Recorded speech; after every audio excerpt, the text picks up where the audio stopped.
Finally ಮನೆಯಲ್ಲೇ ತಿಂಡಿ ತಿನ್ನುವಂತ ಭಾಗ್ಯ ಸಿಕ್ತು ನಿಮ್ ಮನೆಗೆ ಬಂದು. Thank you. ಈ ಫೀಲ್ ನ ನೋಡ್ತಿದ್ರೆ ಬಿಕಾಸ್ ಯಾಕಂದ್ರೆ ನಮ್ಮ ಮನೆಗೆ ಹೋಗ್ಬಿಟ್ಟು ನಾನು ಊಟ ಮಾಡೋದಷ್ಟೈತೆ. ಸೊ ನೆಕ್ಸ್ಟ್ ಫ್ಯೂಚರ್ ಅಲ್ಲಿ ಮಾಡರ್ನ್ ರೈತ ಅಂತ ಆಗಿರೋದ್ರಿಂದ ಸೊ ಏನೆಲ್ಲ ಪ್ಲಾನ್ಸ್ ಇದೆ ನಿಮ್ದು ಅಂತ? ಸರ್ ನನಗೆ ನಾವು ಸ್ವಾಶ್ ಅಂತ ಏನ್ ಕಂಪನಿ ಮಾಡಿದ್ವಿ, ಸೊ ಇದರಿಂದ ಒಂದಷ್ಟು ಜನ ರೈತರಿಗೆ ಅನುಕೂಲ ಆಗ್ಬೇಕು. ಕೆಮಿಕಲ್ ಫಾರ್ಮಿಂಗ್ ನ ಬಿಟ್ಟು ಸಾವಯವ ಕೃಷಿ ಕಡೆಗೆ ಕಾಲ ಹಾಕ್ಬೇಕು ಎಲ್ಲ ರೈತರು ಅನ್ನೋಂತ ಒಂದು ಆಸೆ. ಪ್ರತಿಯೊಬ್ಬರು ಅದ್ರ ಬಗ್ಗೆ ಮಾತಾಡ್ತಾರೆ, ಅದು ಮಾಡ್ದೆ ಇದು ಮಾಡ್ದೆ ಅಂತಾರೆ, ಮಾತಾಡ್ತಾ ಇರ್ತಾರೆ. ಬಟ್ ಏನ್ ಮಾಡಿದ್ರು ಅನ್ನೋದು ಪ್ರಶ್ನೆ ಆಗುತ್ತೆ. ಸೊ ನಾನು ಏನ್ ಮಾಡಿದ್ರು ಅನ್ನೋ ಕ್ವಶನ್ ಮಾರ್ಕ್ ಅಲ್ಲಿ ಹುಡುಕಬಾರ್ದು ಅನ್ನೋ ಕಾರಣಕ್ಕೆ ನಮ್ದು ಆರ್ಗ್ಯಾನಿಕ್ ಸ್ಟೋರ್ಸ್ ಇತ್ತು. ಅದನ್ನು ಕ್ಲೋಸ್ ಮಾಡ್ಕೊಂಡು ನಾವು ಈ ರೈತರಿಗೆ ಸಾವಯವವಾಗಿ ಹೆಂಗೆ ಬೆಳೆಗಳನ್ನ ಬೆಳಿಬಹುದು. For example nitrogen, phosphorus, potash ಈ ಮೂರೇ ಬೇಕಿರೋದು ಒಂದು ಬೆಳೆ ಬೆಳೆಯೋದಕ್ಕೆ. ಆ ನೈಟ್ರೋಜನ್ ನಾವು ಯೂರಿಯಾ ರೂಪದಲ್ಲಿ, MOP ರೂಪದಲ್ಲಿ, ಅಂದ್ರೆ ಪೊಟ್ಯಾಶ್ ನ, ಫಾಸ್ಫರಸ್ ನ DAP ರೂಪದಲ್ಲಿ ಈ ತರ ಕೊಡ್ತಾ ಇದ್ವು. ಅದನ್ನ ನಾವು ಹೆಂಗೆ ಬಯೋಲಾಜಿಕಲ್ಸ್ ನ ಮುಖಾಂತರ ಕೊಡಬಹುದು ಅನ್ನೋಂಥದ್ರ ಪರಿಶ್ರಮನೇ ಈ ಸ್ವಾಶ್ ಅನ್ನೋ company. We manufacture bacterias it fixes nitrogen in the soil. ಬ್ಯಾಕ್ಟೀರಿಯಾಗಳು, ಫಂಗಸ್ಗಳು ನೈಟ್ರೋಜನ್, ಫಾಸ್ಫರಸ್, ಪೊಟ್ಯಾಶ್ ಹೆಂಗ್ ಫಿಕ್ಸ್ ಮಾಡಬಹುದು, ಮತ್ತೆ ಕೆಮಿಕಲ್ಗಳನ್ನ ಸ್ಪ್ರೇ ಮಾಡೋದನ್ನ, ಪೆಸ್ಟಿಸೈಡ್ಸ್ ಗಳನ್ನ ಸ್ಪ್ರೇ ಮಾಡೋದನ್ನ ಪರ್ಯಾಯವಾಗಿ ಬಯೋಲಾಜಿಕಲ್ಸ್ ಆಗಿ ಹೆಂಗ್ ಮಾಡಬಹುದು ಅನ್ನೋದ್ರ ಬಗ್ಗೆ ಕಳೆದ 2 ವರ್ಷಗಳಿಂದ ಮಾಡ್ತಾ ಇದ್ವಿ ನಾನು ನನ್ನ ವೈಫ್ ಸೇರ್ಕೊಂಡು. ತುಂಬಾ ಚೆನ್ನಾಗಿ ನಡೀತಾ ಇದೆ. We are the best selling bio students in ನಮ್ಮ ಪ್ರಾಂತ್ಯಗಳಲ್ಲಿ. ಸಾವಿರಾರು ಜನ ರೈತರು ಇದನ್ನು ಸದುಪಯೋಗ ಪಡಿಸ್ಕೊಂತಾ ಇದ್ದಾರೆ. ಇದನ್ನ ಇನ್ನ ದೊಡ್ಡ ಮಟ್ಟದಲ್ಲಿ ಮಾಡ್ಬೇಕು ಅನ್ನುವಂತ ಒಂದು ಆಸೆ. Super bro. ಇವಾಗ ನೀವು ಮಾಡರ್ನ್ ರೈತ ಆಗಿರೋದ್ರಿಂದ ಸೊ ನಾವು ಪ್ರತಿಯೊಂದು ಬೆಳಿಬೇಕು ಅಂತಂದ್ರೆ ಪ್ರತಿಯೊಂದು ಇವಾಗ ಫುಡ್ ಎಷ್ಟೋ ಸಲ ನಮ್ ಕಣ್ಣಿದ್ರೆ ಎಷ್ಟೊಂದ್ ಸಲ ವೇಸ್ಟ್ ಆಗ್ತಾ ಇರುತ್ತೆ. ನಾವು ಮದುವೆ ಮನೆಗಳಲ್ಲಿ ಆಗಿರ್ಬೋದು, ಬೇರೆ ಬೇರೆ ಫಂಕ್ಷನ್ಸ್ ಅಲ್ಲಿ ಆಗ್ತಿರ್ಬೋದು, ನೋಡ್ತಿರ್ತೀವಿ. ಇನ್ನೂ ಒಂದೇನಂತಂದ್ರೆ ನಮ್ಮ ಬಿಸಿ ಶೆಡ್ಯೂಲ್ ಅಲ್ಲಿ ನಮ್ಮ ಹತ್ರ ಬಾಕ್ಸ್ ಇದ್ರೂ ಕೂಡ ನಾವು ಓಪನ್ ಮಾಡಿ ತಿಂದೇ ಇರೋಷ್ಟು ಬಿಸಿ ಆಗಿದೆ. ಒಂದ್ ಕಡೆ ವೇಸ್ಟ್ ಆಗ್ತಿರುವಂತ ಫುಡ್, ಇನ್ನೊಬ್ಬ ಕಡೆ ಕೆಲವೊಂದ್ ಕಡೆ ಬೇಡ ಅಂತ ಹೇಳ್ಬಿಟ್ಟು ತಳ್ತಿರುವಂತ ಜನ ಊಟವನ್ನ. ಸೊ ಒಬ್ಬ ರೈತನಾಗಿ ನೀವು ಕಷ್ಟ ಪಡೋದಕ್ಕೆ ತುಂಬಾ ಕಷ್ಟಪಟ್ಟಿರ್ತಾರೆ ಒಂದೊಂದು ಗಳನ್ನ ಬೆಳಿಬೇಕು ಅಂತಂದ್ರೆ. ಸೊ ಫುಡ್ ವೇಸ್ಟ್ ಮಾಡುವಂತವ್ರಿಗೆ ಶಶಿ ಅವ್ರು ಏನ್ ಹೇಳ್ತಾರೆ ಅಂತ? ಏನ್ ಹೇಳೋದು, ಅನ್ನಂ ಪರಬ್ರಹ್ಮ ಸ್ವರೂಪ. ಒಂದು ತಿನ್ನೋ ಅದಲ್ಲಿ ಎಲ್ಲ ಕಡೆ ನೋಡಿರೋ ಕೋಟೆಗಳಿವ.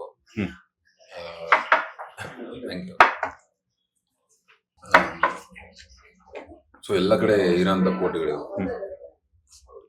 ನಮ್ಗೆ ಎಷ್ಟು ಬೇಕೋ ಅಷ್ಟು ಬಡಿಸ್ಕೊಳ್ಬೇಕು, ಎಷ್ಟು ಬೇಕೋ ಅಷ್ಟು ತಿನ್ಬೇಕು ಅನ್ನೋಂಥದ್ದು ಪ್ರಿಯಾರಿಟಿ. ಎಸ್ಪೆಷಲಿ ಇಂಡಿಯಾ ಅನ್ನೋ ದೇಶದಲ್ಲಿ food wastage is a big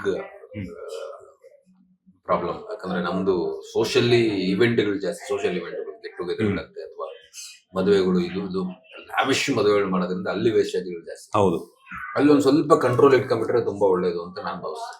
ಇದ್ರ ಮೇಲೆ ಕಾಮೆಂಟ್ ಮಾಡೋ ಅಂತದೇನು ಇಲ್ಲ, ನನಗೇನು ರೈಟ್ಸ್ ಇಲ್ಲ. ಇದನ್ನ ಎಷ್ಟು ಮಟ್ಟಿಗೆ ತಡೆಗಟ್ಟಿಸ್ಬೇಕು ಅದು ಇಂಡಿವಿಜುವಲ್ ಇಂಟ್ರೆಸ್ಟ್ ಆಗಿರುತ್ತೆ ಅಂತ ನಾನು ಬಿಲೀವ್ ಮಾಡ್ತೀನಿ. ಬಟ್ ಎಲ್ಲ ಒಂದ್ ಕಡೆ ಜನ ಈಗಿನ ಕಾಲದಲ್ಲಿ ತಮ್ಗೆ ಎಷ್ಟು ಬೇಕೋ ಅಷ್ಟು ನೀವ್ ಹೇಳ್ದಂಗೆ ಹಾಕ್ಸ್ಕೊಳಲ್ಲ.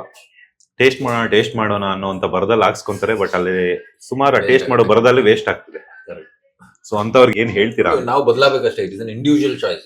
ಅವರು ಬದಲಾಗಬೇಕು ಬಿಟ್ರೆ ಅಟ್ಲೀಸ್ಟ್ ಇದನ್ನ ಯಾರನ್ನ ನೋಡ್ತಿದ್ದಾಗ ನಾವು ಮಿತಿಯಲ್ಲಿ ಇಟ್ಕೊಳ್ಳುವಂತ ಒಂದು control it is inevitable.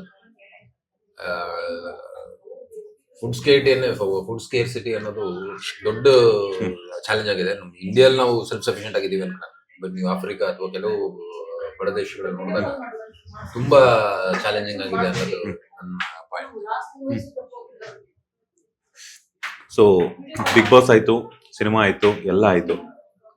So ಈ ಲೈಫು ನೀವು ಎಲ್ಲೋ ಒಂದ್ ಕಡೆ ಒಬ್ಬ MSc ಅಗ್ರಿಕಲ್ಚರ್ ಅನ್ಸುತ್ತೆ ಮಾಡಿರೋವಂಥದ್ದು. ಅಲ್ಲಿಂದ ನೀವು ಮಾಡರ್ನ್ ರೈತನಾಗಿ ಬರಬೇಕು ಅಂತಂದ್ರೆ ತುಂಬಾ ಕಷ್ಟ ಇರುತ್ತೆ. ಸ್ಟ್ರಗಲಿಂಗ್ ಅನ್ನೋದು ತುಂಬಾ ಇಂಪಾರ್ಟೆಂಟ್ ಆಗಿರುತ್ತೆ. ಸೊ ಆ ಸ್ಟ್ರಗಲಿಂಗ್ ಅಲ್ಲಿ ಸಾಕಷ್ಟು ಪ್ರಾಬ್ಲಮ್ಸ್ ನ ಫೇಸ್ ಮಾಡಿರ್ತಾರೆ. ಸೊ ಅದಕ್ಕೆಲ್ಲ ಮೇನ್ ಬೇಕಾಗಿರುವಂತದ್ದು ಪೇಷನ್ಸ್. ಬಿಗ್ ಬಾಸ್ ಶಶಿ ಅವರು ಅಥವಾ ಮಾಡರ್ನ್ ರೈತ ಶಶಿ ಅವರು ಪೇಷನ್ಸ್ ಅನ್ನ ಕಲ್ತಿದ್ದೆಲ್ಲಿ ಅಂತ? ನಾನು ಪೇಷನ್ಸ್ ಅನ್ನೋದು ಕಲ್ತಿದ್ದೆ ಬಿಗ್ ಬಾಸ್ ಮನೆಯಲ್ಲಿ.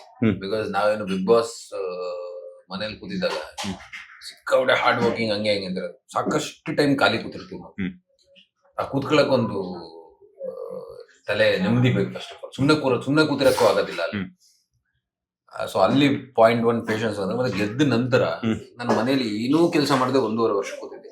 ಏನು ಕೆಲಸ ಮಾಡಿದೆ, ಐಡೆಲ್ಲ ಕೂತಿದ್ದೆ. ಸುಮ್ಮನೆ ಯಾರೋ ಇವೆಂಟ್ ಕರೆಯೋರು ಹೋಗ್ತಿದ್ದೆ ಬರ್ತಿದ್ದೆ, ಸುಮ್ಮನೆ ಎಲ್ಲೋ ಕರೆಯೋರು ಹೋಗ್ತಿದ್ದೆ ಬರ್ತಿದ್ದೆ. ಏನು ಕ್ರಾಪ್ ಹಾಕಿಲ್ಲ, ಇನ್ನೊಂದು ಮಾಡ್ಲಿಲ್ಲ, ವ್ಯವಸಾಯ ಮಾಡ್ತಿರ್ಲಿಲ್ಲ. ಒಂದೂವರೆ ವರ್ಷ ಐಡಿಯಲ್ ಆಗಿ ಕೂತ್ಬಿಟ್ಟಿದೆ. ನನಗೆ ಜಿಗುಪ್ಸೆ ಬಂದು ಅವ ಅಂದ್ರೆ ಅದು worst period of my life. ಕೆಲವೊಂದ್ ಕಡೆ ಅನ್ನಿಸ್ತಾ ಆ 1.5 year ನಾನು ವೇಸ್ಟ್ ಮಾಡಿದೀನಿ ಅಂತ. 100% ಅನ್ನಿಸ್ತು. 100% ಅನ್ನಿಸ್ತು. ನಮ್ಗೆ ಏನಂದ್ರೆ ಆಗೇನು ಗೊತ್ತಿಲ್ಲದೆ ಇರೋ ಅಸಂಪ್ಷನ್, ಗೊತ್ತಿಲ್ಲದೆ ಇರೋಂತ ಕಿರೀಟ ಮೇಲೆ ತಲೆ ಮೇಲೆ ಕೂತ್ಕೊಂಡು ನಂಗೆ ಆಚೆಗೆ ಹೋಗಂಗಿರ್ಲಿಲ್ಲ, ಬರಂಗಿಲ್ಲ, ಇದು ಮಾಡ್ತಿದ್ದೆ, ನೀನ್ ಇದು ಮಾಡ್ತಿದ್ಯಾ ಅಂತ ಪ್ರಶ್ನೆ ಮಾಡ್ತಾರೆ. ಸಿನಿಮಾ ಯಾವಾಗ ಅಂತ ಕೇಳ್ತಾರೆ. ಈ ಗೊಂದಲಗಳಲ್ಲೇ ಸಿಕ್ಕಾಕೊಂಡ್ಬಿಟ್ಟು ಅನ್ಕಡೆ ನನ್ನ ಕೆಲಸ ನಾನು ಮಾಡ್ಕೊಂಡು ಹೋಗ್ತಾ ಇದ್ದೆ, ಯಾರು ಏನೇ ಅನ್ಕೊಂಡು. ಸೊ ಈ ಗೊಂದಲಗಳಿತ್ತು. ಫಾರ್ ಎಕ್ಸಾಂಪಲ್, ನಾವು ನಮ್ಮ ಮನೆಯಲ್ಲಿ ನಮ್ಮ ಹಳ್ಳಿಯಲ್ಲಿ ಮಾತಾಡೋ ತೆಲುಗು ಅಂತಂದಾಗ ಅವತ್ತಿನ ಕಾಲಕ್ಕೆ ಅದನ್ನ ಅಯ್ಯೋ ಇದನ್ನ ಹೇಳ್ಬಾರ್ದೇನೋ ಅಂತ. ಈಗ ಐ ವಿಲ್ ಬಿ ನ್ಯಾಚುರಲ್, ತಲೆ ಕೆಡ್ಸ್ಕೊಳಲ್ಲ. ನಿಮ್ದು ನಂದು, ನಾವ್ ಹೆಂಗಿರ್ಬೇಕು ಹಂಗಿದ್ರೆ ಅದಕ್ಕೊಂದ್ ಚಂದ. There is a beauty in it. ನನ್ನನ್ನ ಇಂಥ ಶಶಿನೇ ಅಕ್ಸೆಪ್ಟ್ ಮಾಡ್ಕೊಂಡು ಬಿಗ್ ಬಾಸ್ ಕರ್ಕೊಂಡು ಗೆದ್ದು ಬಂದಂತ ಜನರ ಮನ್ಸು ಗೆಲ್ಲಕ್ ಸಾಧ್ಯ ಇಲ್ಲ, ಸುಮ್ಮನೆ ಸುಲಭ ಅಲ್ಲ. ವೈ ನಾವ್ ಏನಿದ್ವಿ ಅದನ್ನೇ ಸ್ಕೇಲ್ ಅಪ್ ಮಾಡ್ಕೊಂಡು ಆ ಎಕ್ಸ್ಪೀರಿಯನ್ಸ್ ನ ಬಳಸ್ಕೊಂಡು ಬೆಳಿಬೇಕು ಅನ್ನೋದ್ ಬಿಟ್ರೆ ಆತರ ಏನಿಲ್ಲ. ಫಾರ್ ಎಕ್ಸಾಂಪಲ್, ಬಿಗ್ ಬಾಸ್ ಮನೇಲಿ it's a very luxurious lavish life house it is.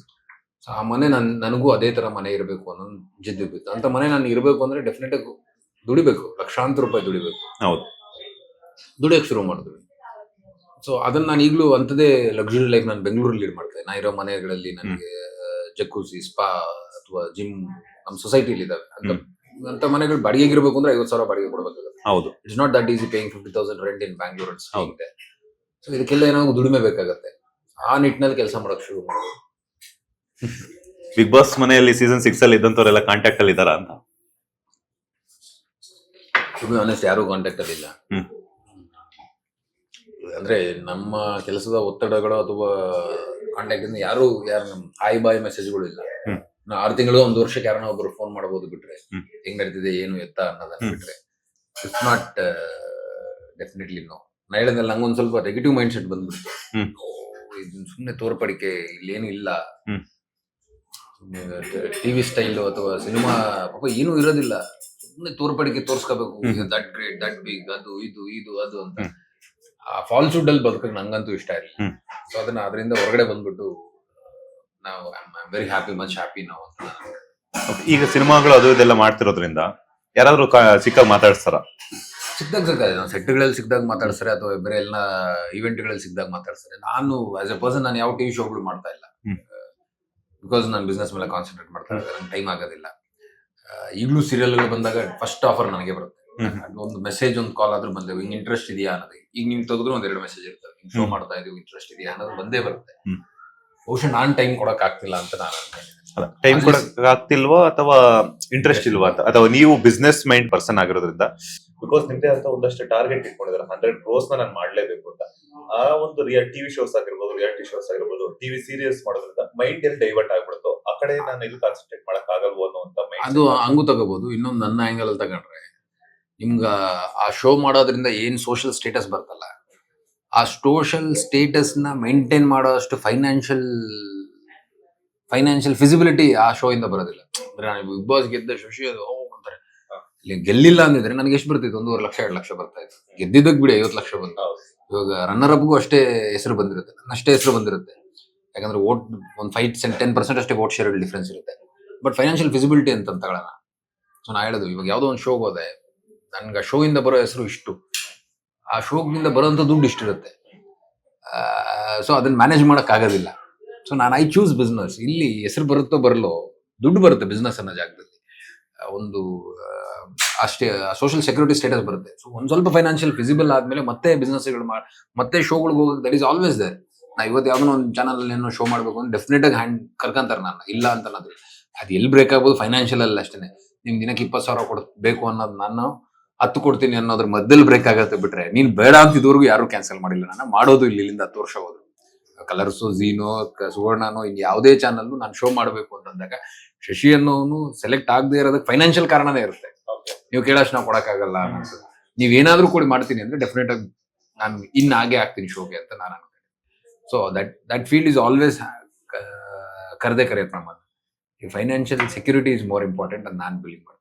ಈಗ ಬಿಗ್ ಬಾಸ್ ಇಂದ ಬಂದಿರುವಂತಹ ವಿನ್ ಆಗಿರೋ ಪ್ರತಿಯೊಬ್ಬ ವಿನ್ನರ್ಗೂನು ಬಿಗ್ ಬಾಸ್ ಇಂದ ಬಂದಿರುವಂತಹ ದುಡ್ಡಿಂದ ಏನಾದ್ರೂ ಒಂದು ಸಾಧನೆ ಮಾಡಬೇಕು ಅಂತ ಆಸೆ ಇರುತ್ತೆ. ನೀವು ವಿನ್ನರ್ ಆಗಿರೋದ್ರಿಂದ, ಸೀಸನ್ 6 ಟ್ರೋಫಿನ ಕೊಳ್ಳೆ ಹೊಡೆದಿರೋದ್ರಿಂದ ಆ ಒಂದು ಅಮೌಂಟ್ ಏನ್ ಮಾಡಿದ್ರಿ? ಅಂದ್ರೆ ನನಗೆ ಟು ಬಿ ಆನೆಸ್ಟ್ 36 ಲಕ್ಷ ಬಂತು ಹ್ಮ್. ಅಮೌಂಟ್. ನಾನು ಅದನ್ನೇ ಹೇಳಿದೆ, ಆ ದುಡ್ಡನ್ನ ಕಂಪ್ಲೀಟ್ ಆಗಿ ರೈತರ ಪರವಾಗಿ ಬಳಸ್ಕೊಂತೀನಿ ಅಂತ ಅವತ್ತು ಹೇಳಿದೆ. ಹ್ಮ್. ನಾನು ಬರೀ 36 ಅಲ್ಲ, ಇನ್ನೊಂದು ಕೈಯಿಂದ 1 ಕೋಟಿ ಹಾಕಿ ರೈತರಿಗೋಸ್ಕರ ಬಳಸ್ಕೊಂಡು ಮಾಡ್ತಾ ಇದ್ದೀನಿ. 36 ಲ್ಯಾಕ್ ನಾನು ಬಂದಾಗ ಅವಾಗ ಒಂದು ಉತ್ತರ ಕರ್ನಾಟಕದಲ್ಲಿ ಫ್ಲಡ್ ಬಂತು. ಆ ಫ್ಲಡ್ ಒಂದಷ್ಟು ಬಟ್ಟೆಗಳನ್ನ, ಸುಮಾರು ಒಂದು 4-5 ಲಕ್ಷ ರೂಪಾಯಿ ಅಷ್ಟು ಬಟ್ಟೆಗಳನ್ನ ಕಳಿಸಿದ್ವಿ. ಮತ್ತೆ ಒಂದಷ್ಟು ಎಜುಕೇಶನ್ಗೆ ಅಂತ ಬಳಸಿದ್ವಿ. ಅದಾದ್ಮೇಲೆ ನಮ್ದೇ ಸಂಸ್ಥೆ ಶುರು ಮಾಡಿದ್ವಿ, ಗ್ರೀನ್ ಸೆನ್ಸ್ ಅಂತ. ರೈತರ ಹತ್ರ ಪರ್ಚೇಸ್ ಮಾಡಿ ಅದನ್ನ ಸೆಲ್ ಮಾಡೋ ಅಂತ ಪ್ಲಾಟ್ಫಾರ್ಮ್ ಮಾಡಿದ್ವಿ. ತದನಂತರ ಈಗ ಸ್ವಾಶ್ ಅನ್ನ ಅಂತ ಒಂದು ಇನ್ನೂ ದೊಡ್ಡ ಮಟ್ಟದ ಕಂಪನಿನ ಸ್ಟಾರ್ಟ್ ಮಾಡ್ತಾ ಇದ್ದೀನಿ. ಹೇಳಿದ್ದ ಮಾತಲ್ಲಿ ಉಳಿಸ್ಕೊಂಡು ನಡ್ಸ್ಕೊಂಡು ನಾನು ಹೋಗ್ತಾ ಇದ್ದೀನಿ ಅನ್ನೋಂಥ ಆತ್ಮವಿಶ್ವಾಸ, ತೃಪ್ತಿ, ಸಂತೃಪ್ತಿ ನನಗೆ ತುಂಬಾನೇ ಇದೆ. ಸೊ ಇಟ್ ಇಸ್ ಆಲ್ 50 ದೊಡ್ಡ ನಂಬರ್ ಕಾಣಿಸ್ಕೊಂತಾರೆ. ನಿಮ್ಮ ಅಕೌಂಟ್ ಬೀಳೋದು 36, ಉಳಿದ್ರೆ 14 ಟ್ಯಾಕ್ಸ್ಗಳೆಲ್ಲ ಹೋಗ್ಬಿಡ್ತವೆ. ಹೌದು, GST ನಾವು ಫ್ರೆಶರ್ ಆಗಿದ್ದರಿಂದ ನಮ್ ವೀಕ್ಲಿ ರೆಮ್ಯುನರೇಷನ್ ಬೇಸಿಕ್ಸ್ ಎಲ್ಲ ಇರುತ್ತೆ. 10,000 ಸ್ಟಾರ್ಟ್ ಆಗುತ್ತೆ ವಾರಕ್ಕೆ ಹೊಸಬರಿಗೆ. ಸೊ ನಮ್ದು ಅಲ್ಲಿಂದನೇ ಸ್ಟಾರ್ಟ್ ಆಗಕ್ ಸಾಧ್ಯ, ಅಲ್ಲಿಂದ ಆಚೆಗಂತೂ ಹೋಗಕ್ ಸಾಧ್ಯನೇ ಇಲ್ಲ ನಮ್ಗೆ.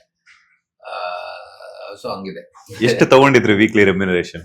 ನಾನು ಎಷ್ಟು ಬೇಸಿಕ್ ಏನಿರುತ್ತೆ ಅಷ್ಟು 10,000 ಇತ್ತು, 10,000 ತಗೊಂಡಿರ್ತೀನಿ ಅಷ್ಟೇ. ನಾನಿದ್ದು ಬೇರೆಯವ್ರು ಸ್ಟಾರ್ಗಳು ತಗೊಂಡಿರ್ಬೋದು, ಇನ್ನೊಂದಷ್ಟು ಜನ ಸುಳ್ಳು ಹೇಳ್ಬೋದು, ನಾನು ಅಷ್ಟು ತಗೊಂಬಿಟ್ಟೆ ಇಷ್ಟು ತಗೋಬೇಕು ಅಂತ. ನನಗೆ ಅವತ್ತಿಗೆ ಕೊಟ್ಟಿದ್ದು 10,000 ರೂಪಾಯಿ ಪರ್ ವಾರ ನಾನು ಕೊಟ್ಟಿದ್ದು. ಅದೆಲ್ಲ 13 ವಾರ ಇದರಿಂದ 1.5 ಲಕ್ಷ ಏನೋ ಬಂದಿದ್ದೆ. 1 ಲಕ್ಷ ಸಂಬಾರ 13 ವಾರಕ್ಕೆ ನಿಲ್ಲುತ್ತೆ, ಮತ್ತೆ ವಾರಗಳು ಕೊಡೋದಿಲ್ಲ. ಫಸ್ಟ್ 13 ವೀಕ್ಸ್ ಕೊಡ್ತಾರೆ, ದಾಟದವ್ರು ಕೊಡೋಲ್ಲ. ಲಾಸ್ಟ್ 5 ವೀಕ್ಸ್ ಯಾವ ವೀಕ್ಸ್ ಕೊಡೋದಿಲ್ಲ, ಟಾಪ್ 5 ಕೊಡೋದಿಲ್ಲ. ಎಷ್ಟು ವೀಕ್ ಅನ್ನೋದು ನಾನು ಬರ್ತಿದ್ದೀನಿ. ಸೊ ಹಿಂಗಿರತ್ತೆ ಅದು. ದೊಡ್ಡ ಪ್ರಮಾಣದ ದುಡ್ಡುಗಳೇನು ಯಾರಿಗೂ ಆಗೋದಿಲ್ಲ, ಹೇಳ್ಕೋಬಹುದು ಅಷ್ಟೇ. ಬಂದ್ಬಿಡ್ತು. ಪ್ರೊಜೆಕ್ಷನ್ ಬೇರೆ, ರಿಯಾಲಿಟಿ ಬೇರೆ. That is the problem. And ಅಲ್ಲೇ ಬ್ಯೂಟಿನೂ ಇರೋದು ಅಂತ ಅನ್ಕೊಂಡಿದ್ದೀನಿ. ಸೂಪರ್. ತಿಂಡಿ ಅಂತೂ ತಿಂದಿದ್ದಾಯ್ತು. ಸೊ ಈಗ ನಿಮ್ಮ ಹಳ್ಳಿ ಮನೆಯಲ್ಲಿ ನಿಮ್ಮ ರೂಮ್ ಯಾವ ತರ ಇರುತ್ತೆ ಅಂತ ನೋಡೋಣ. ಎಸ್ ಶೂರ್, 100% ಹೋಗೋಣ. ಲೇಟೆಸ್ಟ್ ಹಾಗೂ ಇಂಟ್ರೆಸ್ಟಿಂಗ್ ಸುದ್ದಿಗಳಿಗಾಗಿ ಬಾಸ್ ಟಿವಿ ಕನ್ನಡ ಚಾನೆಲ್ನ ಸಬ್ಸ್ಕ್ರೈಬ್ ಮಾಡಿ. ಹಾಗೆಯೇ ಬೆಲ್ ಐಕಾನ್ ಪ್ರೆಸ್ ಮಾಡಿ. ಇದರ ಜೊತೆಗೆ ಫೇಸ್ಬುಕ್, ಇನ್ಸ್ಟಾಗ್ರಾಮ್, ಎಕ್ಸ್ನಲ್ಲೂ ಮಿಸ್ ಮಾಡದೆ ಫಾಲೋ ಮಾಡಿ.